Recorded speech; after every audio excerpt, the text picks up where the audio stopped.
سبيل مريح تنهد يا صاحي كي تستمع. اعوذ باللہ من الشیطان الرجیم بسم اللہ الرحمن الرحیم.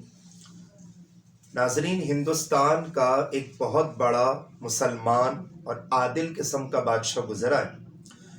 کہ جس کا نام تاریخ کی کتابوں میں حضرت اورنگزیب عالمگیر رحمۃ اللہ تعالی علیہ بتایا جاتا ہے. آپ کو پتہ ہے کہ انسان اپنے ٹیلنٹ کو گروتھ کرنے کے اعتبار سے ہر انسان، اور ظاہر سی بات ہے کہ ہر انسان یہ چاہتا ہے کہ اس کے اندر جو ایک پارٹیکولر ٹیلنٹ ہوتا ہے اس کو گروتھ کرے، اس کو بڑھائے، اس کی نشو و نما کرے. پہلے زمانے کے اندر بہروپیہ بننے کا ایک فن ہوا کرتا تھا، جیسا کہ ناؤ ڈیز آپ سب کو پتہ ہے کہ کیمرہ چھپا کے بہت سارے لوگ پرینک وغیرہ بناتے ہیں. یہ بھی ایک طرح کا ٹیلنٹ ہے، لیکن اس ٹیلنٹ میں اگر کسی مسلمان بھائی کا دل دکھے یا وہ ڈس ہارٹ ہوتا ہے یا وہ تکلیف میں آتا ہے تو اس طرح کہ مطلب پرینک نہیں بنانا چاہیے. تو میں یہ عرض کر رہا تھا کہ وہ بہروپیہ تھا،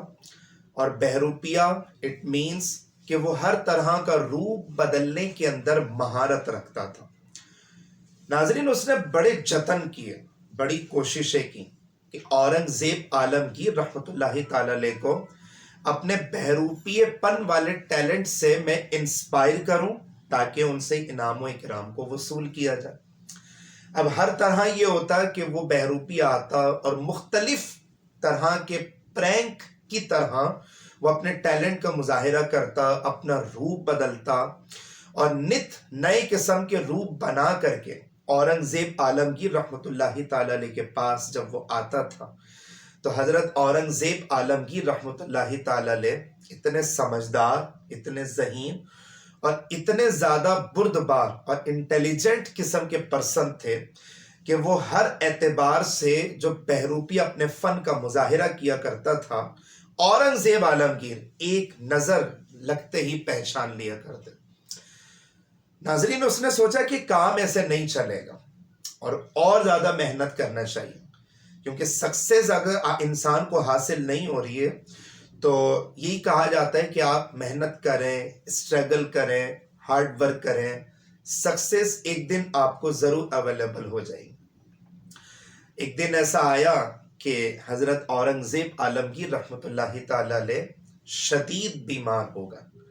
اس نے سوچا کہ یار موقع تو بڑا اچھا. اس زمانے کے اندر طبیبوں اور حکیموں کا رواج تھا، اور طبیب آتے، نفس چیک کرتے. پہلے زمانے میں آپ کو پتہ ہے کہ نفس وغیرہ چیک کر کے بیماریوں کو ڈائیگنوز کیا جاتا تھا، تشخیص کی جاتی تھی کہ بیماری ہے کیا. چنانچہ اس نے پورے محل کے اندر یا وہ جو علاقہ یا وہ جو ایریا تھا اورنگزیب عالمگیر کے محل کا، اس نے پورے کے پورے ایریے اور علاقے کے اندر یہ اناؤنسمنٹ کروا دی کہ ایران کے ایک بہت بڑے مشہور زمانہ طبیب اورنگزیب عالمگیر کا ٹریٹمنٹ کرنے کے لیے آ رہے ہیں. اب اس نے ناظرین اپنے آپ کو حکیموں اور طبیبوں والے روپ میں ڈھالنے کی کوشش کی اور ڈائیلاگس یاد کیے، جڑی بوٹیاں اور یہ سب جو بھی میڈیکل سائنس کی جو چیزیں ہوتی ہیں ان کی اصطلاحات، ان کی ٹرمز کو اس نے یاد کیا اور بڑے مطلب اسٹرگل کیا اور محنت کی، اور جو ہے نا وہ کئی مرتبہ اس نے مشق کی کہ میں مطلب اس میں ریئلٹی میرے کیریکٹر کے اندر پیدا ہو جیسا کہ حکیموں اور طبیبوں کی پرسنالٹی کے اندر ہوتا. اب اورنگزیب عالمگیر رحمۃ اللہ تعالی علیہ بیماری کی وجہ سے لیٹے ہوئے تھے. اس نے اعلان کروا دیا، روپ حکیموں والا اس نے بنایا،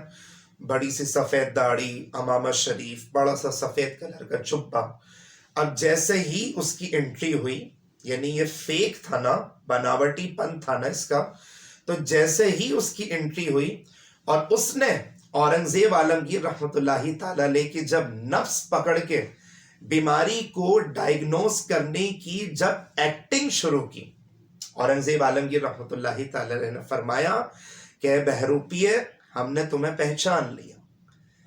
یہ بات ایسی دل کو لگی اور وہ اتنا زیادہ ڈس ہارٹ ہوا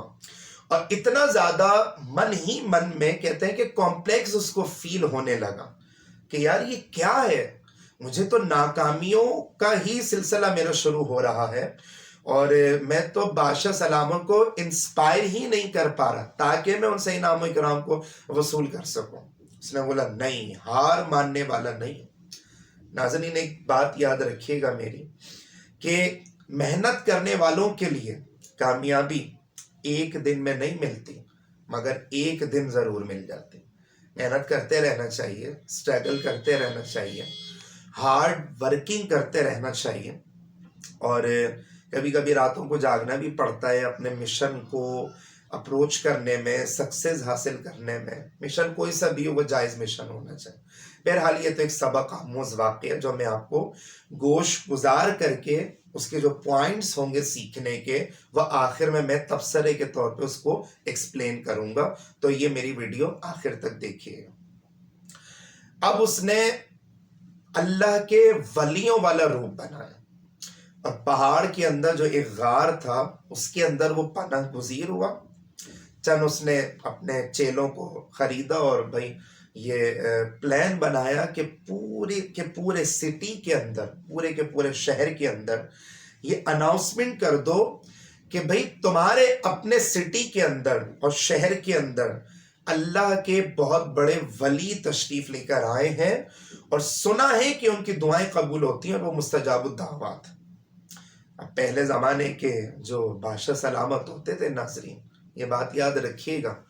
کہ اللہ کے ولیوں کا بہت زیادہ ادب کرنے والے ہوا کرتے تھے، احترام کرنے والے ہوا کرتے تھے،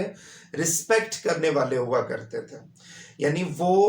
پیروں، فقیروں اور اللہ کے ولیوں کے دربار میں جا کر کے ان سے دعاؤں کی درخواست کیا کرتے تھے، اور ان کا موقف یہ ہوتا تھا کہ یہ اللہ کے زیادہ قریب ہیں، تو یہ اللہ سے دعا کریں گے تو اللہ تبارک و تعالیٰ جب ان کی دعا قبول کرے گا تو انشاءاللہ ان کی دعا کے صدقے ہمارا یعنی کہ میرا بیڑا پار ہو جائے۔ اورنگزیب عالمگیر رحمت اللہ تعالیٰ علیہ کو جب پتہ چلا تو اورنگزیب عالمگیر، اچھا پرانے زمانے میں یہ بھی ہوتا تھا کہ علماء کو، صلحاء کو، پیروں، فقیروں کو اور اللہ کے نیک بندوں کو نذرانہ وغیرہ دیا جاتا تھا۔ یعنی یہ سمجھ لیں کہ سونا چاندی کے سکے ہوتے تھے یا درہم و دینار وغیرہ ہوا کرتے تھے۔ عزت کے اعتبار سے، رسپیکٹ کے اعتبار سے یہ سب دیا جاتا تھا۔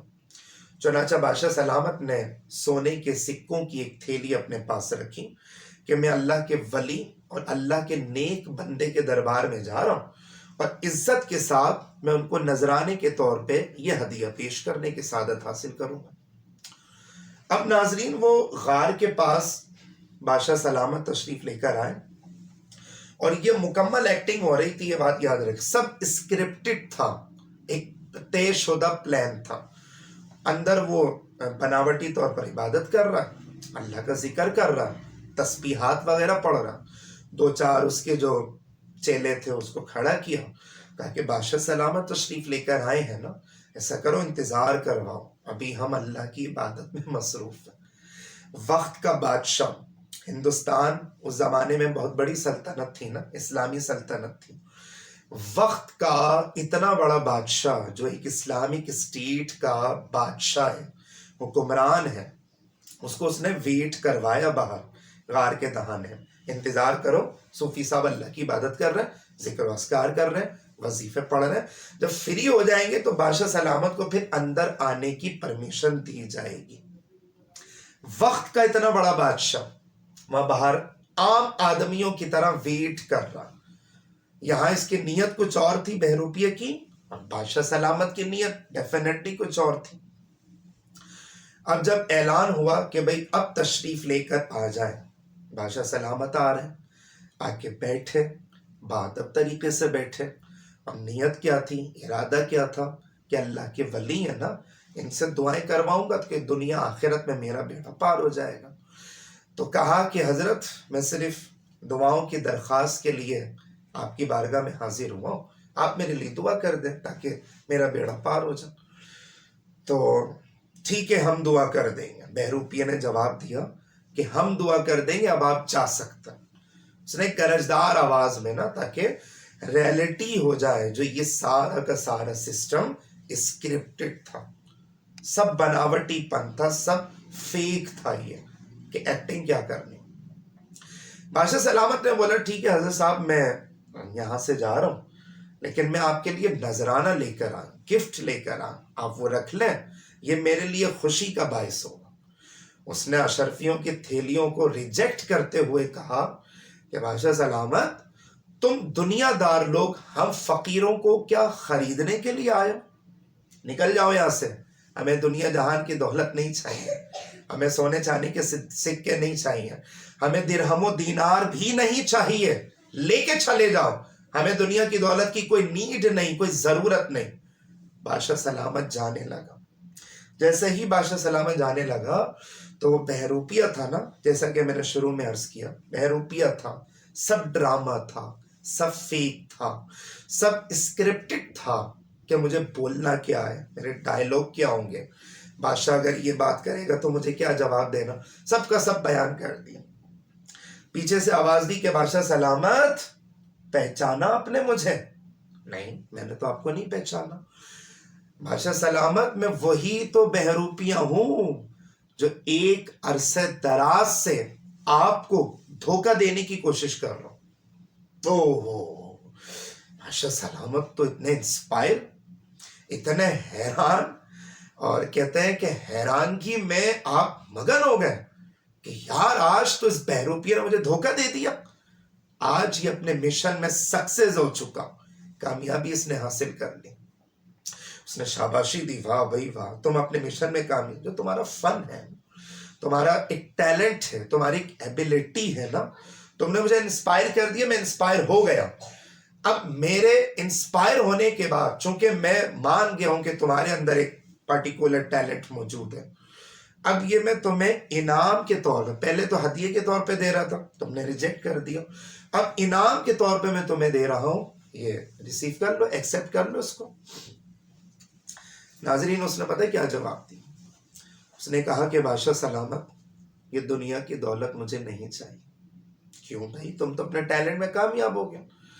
بادشاہ سلامت، میں نے یہ دیکھا کہ جب ڈرامے کے اندر یہ ریئلٹی موجود ہے کہ وقت کے بڑے بڑے بادشاہ میرے دربار میں حاضر خدمت ہو رہے ہیں، مجھ سے پرمیشن لے رہے ہیں، اور اللہ نے صرف اور صرف میرے ظاہری لبادے کی وجہ سے اور ظاہری حلیے کی وجہ سے اللہ کے نیک بندوں کی جو رسپیکٹ ہوتی ہے وہ آپ کے دل میں ڈال دی ہے۔ بادشاہ سلامت، جب بناوٹی پن کے اندر یہ ایفیکٹ موجود ہے تو اگر میں واقعی میں پیارے مصطفیٰ کا حقیقی غلام بن جاؤں، اگر میں واقعی میں قرآن و حدیث کے مطابق اپنی لائف کو اگر اسپینڈ کرنے کے لیے لگ جاؤں اور میں قرآن و حدیث کے مطابق اپنی زندگی کو گزارنے لگ جاؤں اور رسول اللہ صلی اللہ علیہ وسلم کی مبارک سنتوں کے اوپر عمل کرنے والا انسان بن جاؤں، تو پھر دنیا اور آخرت میں میری کامیابی کا کون اندازہ لگا سکتا۔ ناظرین، یہ ہے تو سبق آموز واقعہ، لیکن میرا یہ واقعہ سن کر آپ ٹھنڈے دماغ سے سوچئے گا۔ ہم جانے کہاں کہاں ڈھونڈ رہے ہیں، کامیابی چاہیے، یہ چاہیے، وہ چاہیے۔ قرآن و حدیث کے راستے پر چل کر ہی ہم سکسیس حاصل کر سکتے ہیں، بھلے وہ دنیا کا راستہ ہو، تجارت کا راستہ ہو، روزگار کا راستہ ہو۔ جب ہم رسول اللہ صلی اللہ علیہ وسلم کے اسوہ حسنہ کے اوپر عمل کریں گے، آپ دیکھیے گا دنیا میں بھی ہمارا بیڑا پار ہوگا اور آخرت میں بھی بیڑا پار ہوگا۔ اور ناظرین، اگر آپ کو میری یہ گفتگو پسند آ جائے تو سب سے پہلے نئے آنے والے ناظرین سے میری مؤدبانہ گزارش ہے کہ اگر آپ نے میرے چینل، یوٹیوب چینل حسان امتیاز ٹی وی کو اگر سبسکرائب نہیں کیا تو پہلے سبسکرائب کر لیں، بیل آئیکن کو پریس کر لیں، اور میرے تمام لیکچرز آپ میرے فیس بک کا جو میرا پیج ہے اس کا لنک، اس کا نام لکھا ہوا آ رہا ہے اسکرین کے اوپر، لنک آپ کو ڈسکرپشن میں اویلیبل ہو جائے گا۔ میرے تمام کے تمام لیکچرز آپ وہاں پر جا کر بھی واچ کر سکتے ہیں۔